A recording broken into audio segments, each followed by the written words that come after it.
Hello. क्या आपने Machiavelli का नाम सुना है? ओह, नहीं सुना होगा। पर आपने मेलोनी जरूर सुना होगा, इटली की पीएम। आज हम उसी इटली की बात करेंगे, बट 15th 16th सेंचुरी वाले इटली की बात। जो इटली तब हुआ करता था वो आज की तरह यूनाइटेड नहीं था। वो भी 15 यानी 5 स्मॉल स्टेट्स में डिवाइडेड था। Florence, Venice, Naples, Papal and मिलान।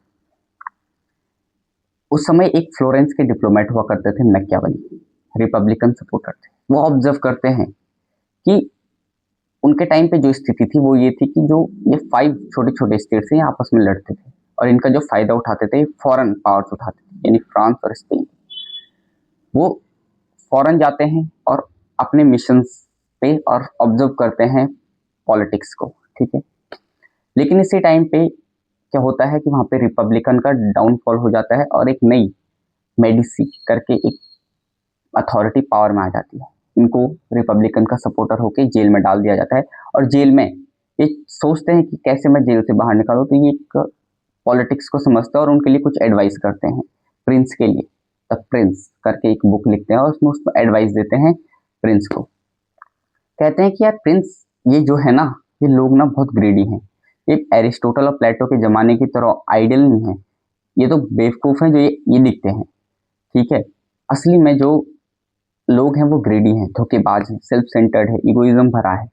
ठीक है, और इनको ना कंट्रोल सिर्फ एक स्टेट कर सकता है अगर उसके पास स्ट्रॉन्ग पावर है, और वो प्रिंस कर सकता है। तो प्रिंस, मैं तुम्हें कुछ एडवाइस दे रहा हूँ, 4 एडवाइस दे रहा हूँ। पहले तो लायन एंड फॉक्स, तुम लायन बनो यार, ताकि तुम इन भेड़ियों को, इन दुश्मनों को आसानी से भगा सको। ठीक है। दूसरा, तुम फॉक्स बनो यार, ताकि तुम क्या करो, इजिली दुश्मनों के द्वारा बिछाई ट्रैप्स को समझ जाओ। तीसरा, अगर तुम्हें डर चुनना हो और प्यार चुनना हो, तुम क्या चुनोगे? तुम हमेशा डर चुनना, क्योंकि प्यार ना, अगर तुम प्यार करोगे अपनी जनता को, तो एक टाइम बाद उनकी फीलिंग्स चेंज हो जाएंगी प्यार से। तो इसकी वजह से आपको दिक्कतों का सामना करना पड़ सकता है। लेकिन अगर आप डर चुनते हैं तो आप हमेशा इन चीज़ों को कंट्रोल कर पाएंगे। तीसरा, उन्होंने कहा था कि वर्च्यू प्लस फॉर्च्यून। वर्च्यू कोई मॉरल गुडनेस की बात नहीं की थी, अच्छाई, वेलफेयर नहीं। उन्होंने कहा कि वर्च्यू का मतलब है कि तुम्हारे अंदर कितनी ब्रेवरी है, लीडरशिप है और एनर्जी है।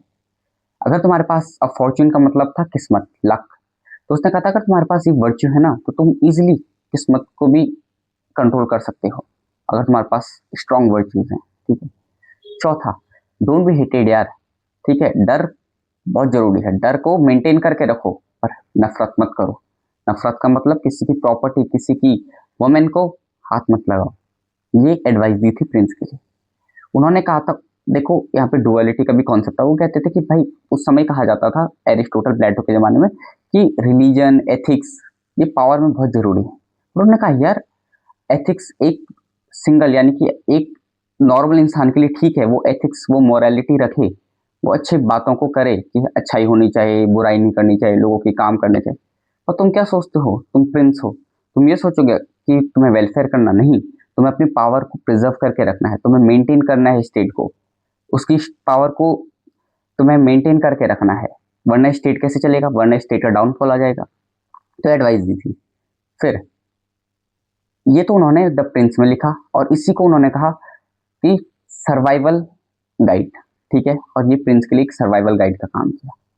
बट फिर 1517 में उनकी एक बुक आती है, डिस्कोर्सेस। ठीक है, उस डिस्कोर्सेस में वो बिल्कुल अलग लिख देते हैं कुछ जो उन्होंने प्रिंस में लिखी थी। तो वो प्रिंस में लिखते हैं जो उसका पैराडॉक्स होता है, यानी इसलिए इसे पैराडॉक्सेस ऑफ मैकियावेली भी कहते हैं। तो उस पैराडॉक्स में मैकियावेली कहते हैं कि एक राजा कितना भी पावरफुल हो जाए, कितना भी डरा ले, वो डिसीजन लेता है ना, तो उसके उतने बेटर डिसीजन नहीं होते जितने अगर एक रिपब्लिक एक साथ आके डिसीजन लेती है। तो इसे पैराडॉक्सेस ऑफ मैकियावेली इसीलिए कहा जाता है, क्योंकि पहले कहा कि राजा के डिसीजन ही क्या हैं, अल्टीमेट हैं। बट अब कहा कि रिपब्लिकन के, यानी रिपब्लिक के, यानी कि अगर जनता एक साथ आए और डिसीजन ले तो बेटर डिसीजन ले सकते हैं। तो यही चीज है। तो अगर हम इसे आज के पॉलिटिकल कॉन्टेक्स्ट से समझें कि जो आज, जो तब मैकियावेली ने कहा था, तो आज का हर एक रूलर, चाहे वो जियो पॉलिटिक्स में है, चाहे वो अगर आज की इंडियन पॉलिटिक्स में है, तो वो यही मेंटेन करता है। क्या आज जो पावर में बैठे लोग हैं, क्या वो डराते नहीं हैं? क्या वो प्यार करते हैं? क्या वो लायन नहीं है? क्या वो फॉक्स नहीं है? क्या वो वर्च्यू का ज़्यादा यूज़ नहीं करते अपनी किस्मत को बनाने के लिए? करते हैं ना। तो क्या आपको लगता है मैकियावेली सही था? हाँ, बिल्कुल सही था। लेकिन मैकियावेली ने एक चीज़ और कही थी कि डिस्कोर्सेस में कि जनता एक साथ आ गई तो बेटर डिसीजन ले सकती है। तो हम जनता हैं, तो आज सोनम वांगचुक इंडेफिनिट फास्ट पे हैं, ठीक है?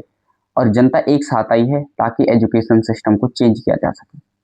तो क्या आपको लगता है, क्या आप सोचते हैं कि हमको साथ आना चाहिए और एजुकेशन मिनिस्टर का रेजिग्नेशन मांगना चाहिए?